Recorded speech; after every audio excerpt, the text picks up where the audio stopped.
15वां राष्ट्रीय मतदान दिवस मनाया गया। इसी के चलते इंदौर में कलेक्टर कार्यालय पर जिला स्तरीय कार्यक्रम का आयोजन किया गया। मतदान दिवस मनाने का निर्णय 2010 में लिया गया था, जिसकी शुरुआत 2011 से हुई थी। इस कार्यक्रम में विशेष अतिथि के रूप में सेवानिवृत्त IAS अशोक भार्गव शामिल हुए, जहां उन्होंने सभी को संबोधित किया और मुख्य निर्वाचन आयुक्त भारत निर्वाचन आयोग के संदेश का वाचन भी किया। साथ ही 18 वर्ष के नवीन युवा मतदाताओं को मतदाता पहचान पत्र भी वितरित किए गए। 64.64 करोड़ मतदाताओं ने भाग लेकर विश्व कीर्तिमान बनाया है। महिला मतदाताओं ने पुरुषों की तुलना में ज्यादा मतदान किया। पुरुषों का मतदान 65.55 था, उससे ज्यादा किया और एक कीर्तिमान स्थापित किया। वहीं थर्ड जेंडर की बात की जाए तो पिछले लोकसभा चुनाव डबल हो गई और इसी प्रकार दिव्यांग मतदाताओं की 46% से भागीदारी बढ़ी। इसके साथ 85 वर्ष से अधिक उम्र के हमारे बुजुर्ग और दिव्यांग मतदाताओं को होम वोटिंग की भी सुविधा प्रदान की गई और हमें प्रसन्नता है कि हमारे काफी बुजुर्गों ने और दिव्यांग साथियों ने घर से मतदान में हिस्सा लिया। साथियों, चुनाव में हिंसा नहीं हुई। जिन राज्यों में अक्सर हिंसा होती थी वहां भी नहीं। पुनर्मतदान भी लगभग नहीं के बराबर रहा।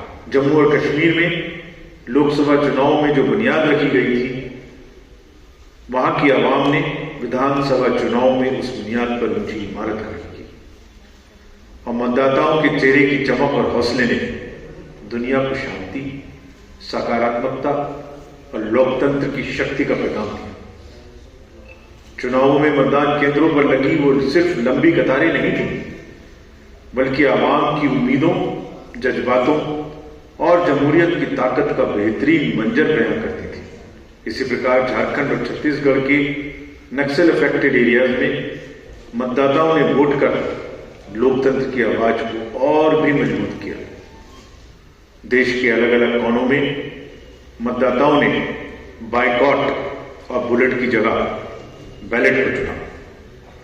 नक्सल प्रभावित इलाकों में बहुत से गांवों में लोगों ने आजादी के बाद पहली बार अपने ही गांव में पोलिंग स्टेशन पर मतदान किया। यह सब उनकी बढ़ती लोकतांत्रिक आस्था के नए नए आयाम पैदा कर रही थी। हमारे देश के मतदाताओं की परिपक्वता और समझदारी की जितनी भी सराहना की जाए उतनी कम है। उनकी जागरूकता और विवेक के कारण ही लोकतंत्र हर दिन नई ऊंचाइयों तक पहुंच रहा है।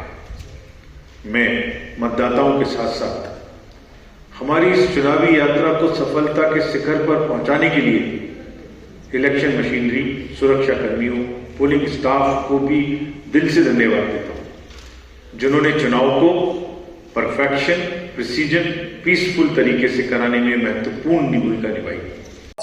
आज हम 15वां राष्ट्रीय मतदाता दिवस मना रहे हैं।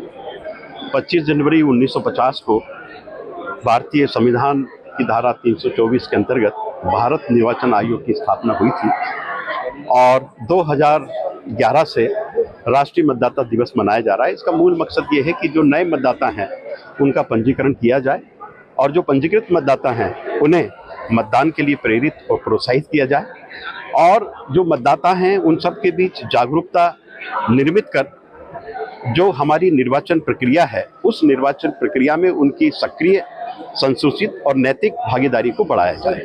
सम्मान भी किया जाए। हाँ, कुछ विद्यार्थियों को आज यहाँ जो राष्ट्रीय मतदाता दिवस के अवसर पर आयोजित निबंध प्रतिस्पर्धाएं और जो बहुत अच्छे जिन्होंने BLO ने काम किए हैं उन सबको भी पुरस्कृत किया गया है। शपथ भी दिलाई थी। हाँ, शपथ इस बात की दिलाई गई है कि भारतीय संविधान ने हमें जो मूल्यवान अधिकार दिया है वोट देने का, हर संभव परिस्थितियों में हमें उस मताधिकार का उपयोग करना चाहिए, क्योंकि लोकतंत्र में चुनाव लोक आस्था और जन आस्था के प्रतीक होते हैं। चुनाव के बिना लोकतंत्र और लोकतंत्र के बिना चुनाव अर्थहीन होते हैं। तो लोकतंत्र को सशक्त बनाने के लिए मतदाताओं का सशक्त होना, सतर्क होना, जागरूक होना, सुरक्षित होना और बिना किसी भय के, बिना किसी लालच के, बिना किसी भेदभाव के नैतिक रूप से मतदाताओं को अपने मताधिकार का उपयोग करना ये बहुत जरूरी है। और ये जागरूकता राष्ट्रीय मतदाता दिवस के अवसर पर उन सब में निर्मित करने के लिए ही एक स्वीप प्लान भी भारत निर्वाचन आयोग द्वारा चलाया जा रहा है। अपील करना चाहेंगे जी अपील तो हाँ, सभी मतदाताओं से यही अपील है कि जब भी भारत में लोकतंत्र के अंतर्गत जब चुनाव होते हैं तो चुनाव की जो महत्ता है, जो महात्म्य है,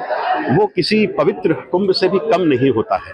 हमें चुनाव में बढ़ चढ़कर हिस्सा लेना चाहिए और हमारे मताधिकार का उपयोग करना चाहिए। हमें किसी भी तरह के लालच से, किसी भी तरह के प्रलोभन से प्रभावित नहीं होना चाहिए, वरन अपनी बुद्धि का, अपने विवेक का उपयोग करते हुए अपने मताधिकार का हम उपयोग करें तो हम इस मताधिकार की जो निर्णायक शक्ति है उसके आधार पर अपनी अपेक्षाओं को, आकांक्षाओं को पूरा करने वाले योग्यतम, श्रेष्ठतम प्रतिनिधि का चुनाव कर लोकतंत्र को सशक्त और मजबूत बना सकते हैं। मैं डॉक्टर अशोक कुमार भार्गव मेरा नाम है। मैं रिटायर्ड IAS ऑफिसर हूँ और वर्तमान में नर्मदा घाटी विकास प्राधिकरण की जो शिकायत निवारण प्राधिकरण है उसमें अध्यक्ष के पद पर काम कर रहा हूँ। प्योर श्योर दूध और घी, माँ के प्यार सा, मिलावट से दूर, भरोसे से भरपूर, प्योर भी श्योर भी।